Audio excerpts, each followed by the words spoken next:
Well, folks, it really does look like Call of Duty is coming to an end. The monopoly on the market, I mean. Call of Duty's monopoly really is going to be coming to an end. I would say by the end of this year, it's fully.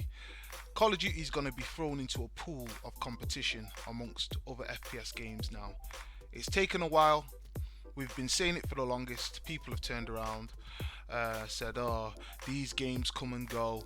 We always hear that this is going to be the COD killer and that's going to be the COD killer, but no, this year really is going to be the COD killer. And do you want to know why? Because game developers have realized that to compete with Call of Duty, you've got to take their gun movement. The movement that made Warzone 1 and Modern Warfare 2019 so popular. I understand people didn't like the map layout of 2019, they said it was campy. However, the way the gunplay worked and movement, it was second to none. Yeah, you had people had their views on slide cancel and stuff like that. I'm neither for it or against it. However, just the movement, the sway, it just felt so good. It was addictive. It was beautiful in your hands. And I've said in a previous video, we've got X Defiant on the way, where you've got their developers blatantly making a game which is going to mimic the movement which everybody loves from Call of Duty. Not this current Modern Warfare 22 movement, but they're blatantly saying, well, if Call of Duty don't want to use this movement anymore, we'll take it. And then you've got Boundary, as you know. I understand the actual movement itself is in space, but the gunplay, perfect. And now we've got a game which I believe is from Roblox. Now, I've never really paid attention to these Roblox games. I just thought it was just some kid thing like Minecraft, something that the kids would use and whatnot. Little did I know it was basically like a sandbox where you can create basically graphical objects yourself. You can go into the what do they call these things? Like a creator mode, and you can literally just make your own versions of games in it. And a developer decided to go and make basically their version of Call of Duty. They've literally gone in here. I believe it's called Frontliners or something like that. And as you can see on screen, this person who's ever created it, they knew full well what they wanted to do. They knew full well going forward, FPS games, if they want to compete, they're going to have to take the gunplay. Now, don't get me wrong. In a couple of years, the FPS scene, which, like everything, it potentially is going to be oversaturated with slide cancelling and bunny hopping and stuff like that, because Call of Duty were going to do a 2-year game. They were. I know people are thinking maybe that was just speculation. No, they were going to make a 2-year game, but due to how bad Modern Warfare 2022 has performed, yes, I know in the first 10 days they made $1 billion, whatever.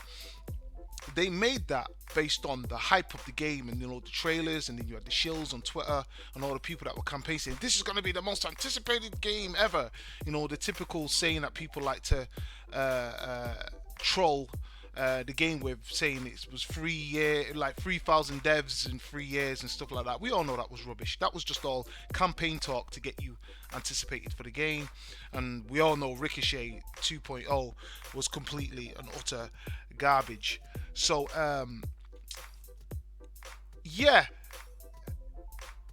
going forward, that company knows they can't have Modern Warfare 2022 as a game lasting in 2024. They can't do it. They can't. This game can't do 2 years. People think, oh, because there's Sheikah maps here and Resurgence here, it's revived it. No, it's revived it based on, okay, people wanted a Resurgence theme, but it's not really Resurgence, is it? The map has been designed with DMZ in mind. It still isn't Resurgence, and like I said it was a flop from day one. and I still do believe it's a flop. Reason why I believe it's a flop is because people are only playing till this day simply because there's nothing else out there to play. There's nothing currently out there. We've had a few demos of other games, but Call of Duty right now still holds monopoly because there's just nothing that can compete with it. Battlefield 2042, I'm hearing, oh, the update now is giving you the Battlefield that you wanted from the beginning. I'm not. No one's interested.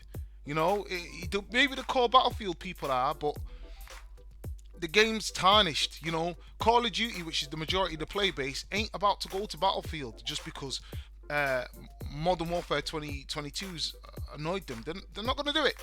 So it's like Call of Duty still does have monopoly. However, if X Defiant was out of alpha, finished with the beta and was ready to release today, and we were playing it from today, whatnot, or whenever the alpha came out, and Boundary was here, as well as this game on Roblox, if these games were here, fully ready to go, I don't think people would have sat and carried on with Ashika Island. I think people would have been like, no, it's not Resurgence. Plus, I'm having fun on other games. You know, look at this game. This game's free, and look at this person jumping all over the place. You know, it's just it's people like this. Yeah, the tank control players hate it, but most like people like it's fun. This is fun. I understand it might not be fun having it done to you, but if you can learn it, it's fun. Yeah. The only reason why I'm not bothered about not having movement like this is because when I was jumping around and bunny hopping, I was in lobbies with everyone else jumping around and bunny hopping because I play in skill-based matchmaking. there's no VPNs over here, mate. You know, and however, the reason why the top streamers loved it was, of course, they were doing it against, you know, tank control players and bot lobbies and VPN lobbies where the people weren't tank controlling against them, so they loved it.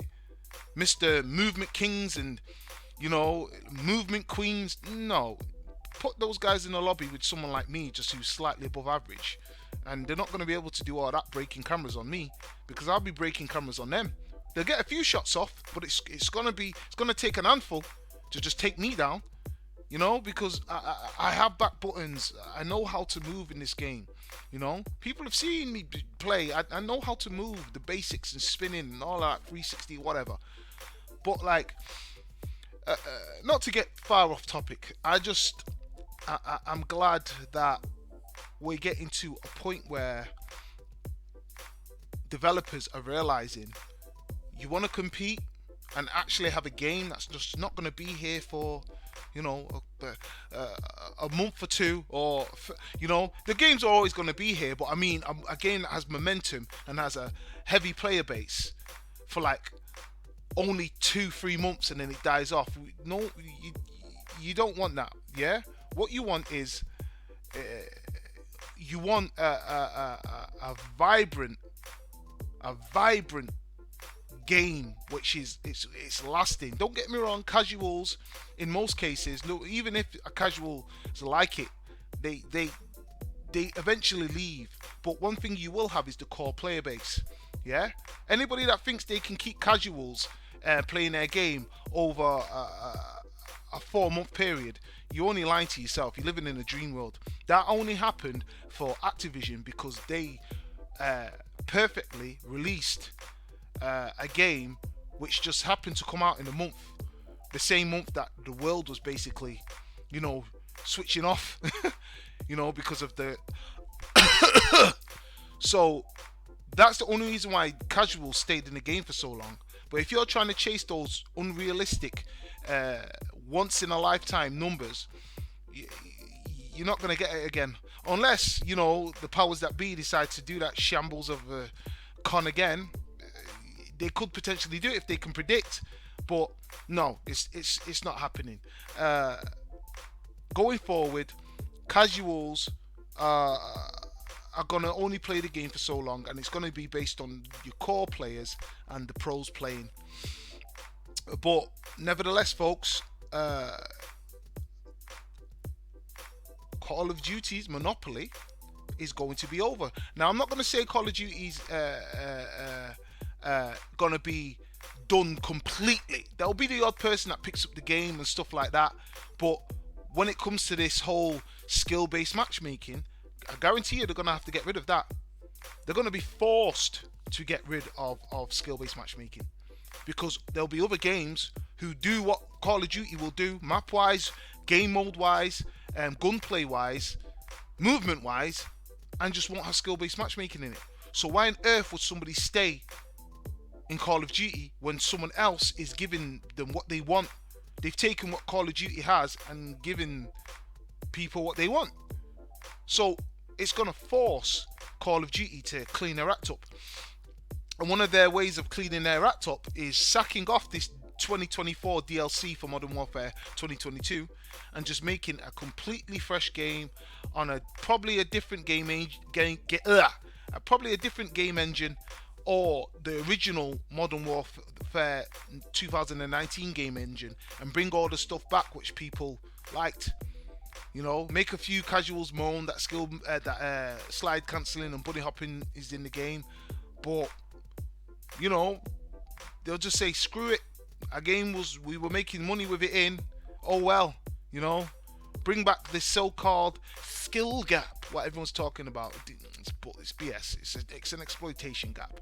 There were broken mechanics. Yeah, broken mechanics aren't a skill gap. Stupid, you know. But yeah, that's all I wanted to say. It's gone on long enough. But for those who are interested in just getting a bit of quick movement for free, download Roblox and download this particular sandbox, you know, developed version of Roblox called Frontliners, I think it's called, or Frontline or something, you know, just to give us, you know, a bit of something different and variety. And variety's good. It's good. Anyway, I'm rambling. Like and subscribe. Let me know what you guys think, and I'll see you on the next one. All right, peace.